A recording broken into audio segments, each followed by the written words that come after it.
Abidjan est doux.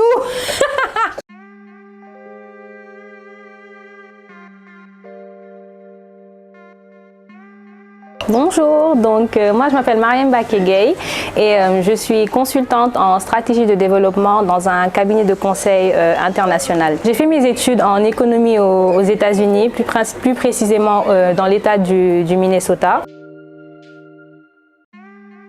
On travaille généralement avec des gouvernements, des fondations ou des partenaires bilatéraux. Donc avec les gouvernements, des projets qu'on a eu à faire, c'était l'élaboration de l'opérationnalisation de la phase 2 du plan Sénégal émergent ou l'élaboration de la stratégie genre de la zone CEDEAO. Avec les fondations, on a eu à travailler avec la fondation Mastercard dans le cadre de leur stratégie Young Africa World qui cherche à créer 30 millions d'emplois en Afrique d'ici 2030. Et c'est très intéressant, on rencontre beaucoup de personnes et j'aime bien ce que je fais. Alors, il y a plusieurs choses qui me passionnent. Déjà, bon, tout ce qui est développement économique et impact social, et heureusement, j'ai eu la chance de travailler dans ça, alhamdoulilah. Et les autres sujets qui me passionnent, c'est la psychologie et la psychiatrie. J'aime bien tout ce qui touche la santé mentale, etc. Je suis aussi passionnée de tout ce qui est sport et nutrition. Et enfin, tout ce qui touche l'éducation. Un semestre, par exemple, ça va ressembler à 3 cours d'économie et 2 cours de notre choix, mais que eux ils établissent. Donc ça peut être par exemple un cours en religion ou un cours en histoire, etc. Et j'aimais bien ça parce que moi je m'ennuie vite et bon, être tout le temps en train de travailler sur la même chose ou d'étudier la même chose, c'est un peu, ça m'ennuie. Et c'est pour ça que même j'aime bien mon travail parce qu'on n'est jamais sur un seul secteur. Des fois on est dans des projets en éducation, des fois en agriculture, des fois dans d'autres secteurs. Donc je pense que c'était ça qui m'avait beaucoup plu par rapport au système américain et aussi le fait qu'il y a pas mal d'opportunités pour faire des programmes d'échange. En deuxième année par exemple, j'avais eu l'opportunité d'aller faire un programme d'échange à Oxford. J'ai pas pu partir à la dernière minute pour des raisons personnelles, mais le système américain est tellement flexible parce qu'ils m'ont permis de faire un stage de 6 mois à Mazars en audit et en conseil et j'ai eu des credits for it. Donc c'était comme si j'étais partie à l'école, j'avais pris 6 cours, etc. Et donc c'était pas mal. Donc c'est toutes ces raisons-là, je pense, qui font que les États-Unis, je trouve que c'est pas mal comparé au système français. Bon, il y a 2 choses qui m'ont principalement poussée à revenir. La première, c'est la famille, parce que je voyais mes parents quand même prendre de l'âge. Je suis très proche de mes parents et je voulais quand même passer assez de temps avec eux. Et le deuxième, c'est vraiment ce que je dis, le développement économique de mon pays, parce que je me dis que si nous, on ne fait pas avancer notre pays, personne ne va le faire pour nous. Et donc, j'avais vraiment cette envie de contribuer au développement du Sénégal et je me suis dit, bon, écoute, c'est bon, c'est le moment, quoi. J'ai étudié là-bas, j'ai travaillé là-bas, là c'est bon, c'est le moment de revenir. Et bon, le climat on va pas se mentir, moi j'étais au Minnesota et bon, il faisait un peu trop froid là-bas quand même. Hein. Non, mais pour être sérieuse, il faisait trop froid là où j'étais et je pense que Dakar, le climat est excellent, franchement. Et il y a pas mal de diversité dans ma compagnie, donc il y a beaucoup d'expats, il y a quelques Sénégalais aussi, etc. Mais ça permet en tout cas d'avoir une expérience assez spéciale quand même et je trouve que c'est important de partir et quand même quand on revient de ne pas se sentir totalement dépaysé. Pour moi par exemple, j'ai grandi au Sénégal en fait, c'est quand j'avais 17-18 ans que je suis partie et je revenais en vacances quand même assez souvent, je revenais pour faire des stages, etc. J'étais pas trop dépaysée. Donc, comment créer un network ici? Bon, je pense que moi, par exemple, à cause du travail que je fais, je me crée forcément un network. Parce qu'il faut savoir que dans le conseil, il y a 2 manières d'avoir des données en fait. Donc c'est à travers la recherche documentaire, donc aller sur internet, regarder des rapports qui ont été publiés par, je sais pas moi, la Banque mondiale ou d'autres organismes. Et la deuxième manière de collecter des données, c'est à travers les interviews en fait avec des parties prenantes. Donc un exemple simple, si aujourd'hui je fais un projet, je suis sur un projet sur la couverture maladie universelle au Sénégal, je vais devoir voir en fait à quoi le régime ressemble. Donc là, par exemple, quand on prend donc, le cas du Sénégal, il y a 4 régimes principaux. Il y a le régime obligatoire, donc avec les instituts de prévoyance maladie, il y a l'assurance privée, donc AMSA, AXA, etc., etc. Il y a les initiatives de gratuité et il y a aussi l'assurance à base communautaire. Donc quand on sait qu'il y a ces 4 principaux régimes, il faudra parler en fait à toutes les personnes qui sont dans les différents régimes. Donc ça fait que on va parler par exemple du point de vue institutionnel au ministère de la Santé et de l'Action sociale, au ministère du Développement communautaire et de l'équité sociale et territoriale et à l'Agence nationale pour la couverture maladie ici, donc l'ANACMU. Et on ne peut pas faire la mission sans parler à ces acteurs institutionnels-là.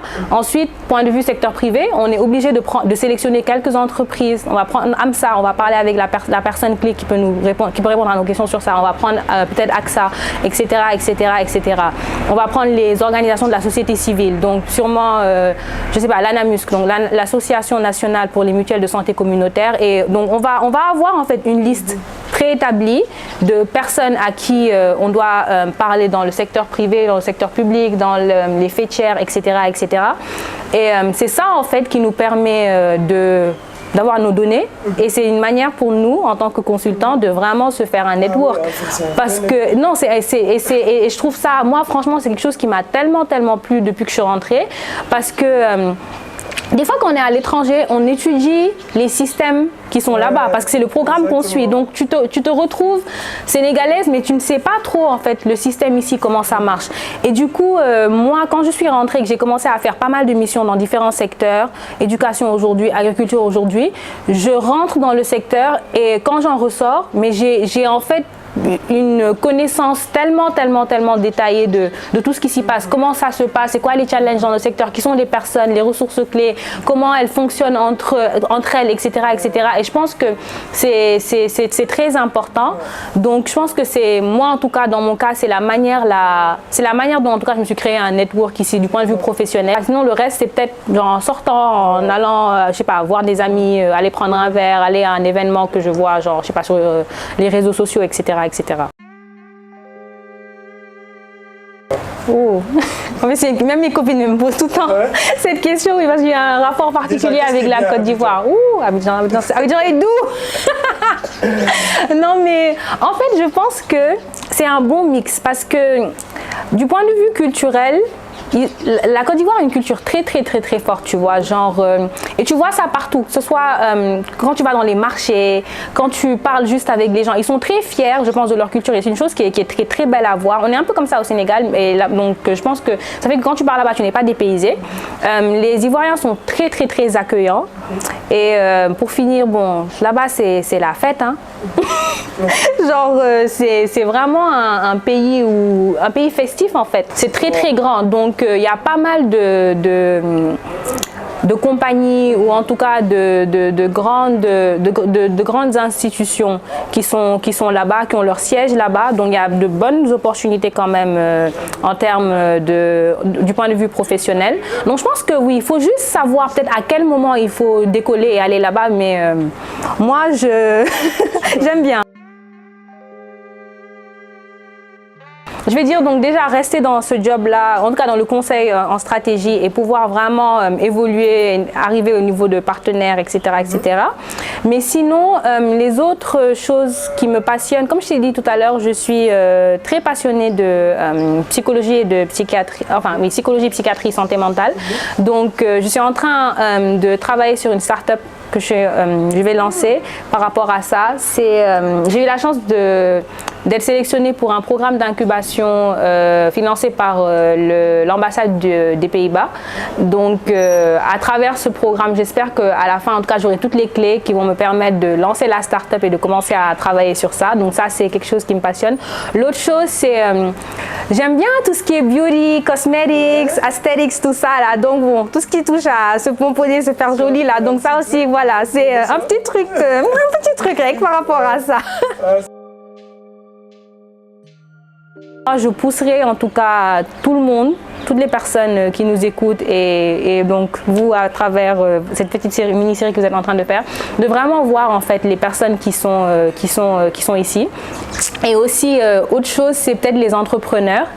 Il y a pas mal d'entrepreneurs moi que j'ai eu à rencontrer donc à travers le programme d'incubation dont je te parlais, et je suis impressionnée de tout ce qui se fait au Sénégal par des jeunes, des gens qui ont 24 ans, 25 ans, qui vont te sortir des projets tellement innovants, des fermes intelligentes, comment on appelle ça, des purificateurs d'air qu'on vend à certaines personnes.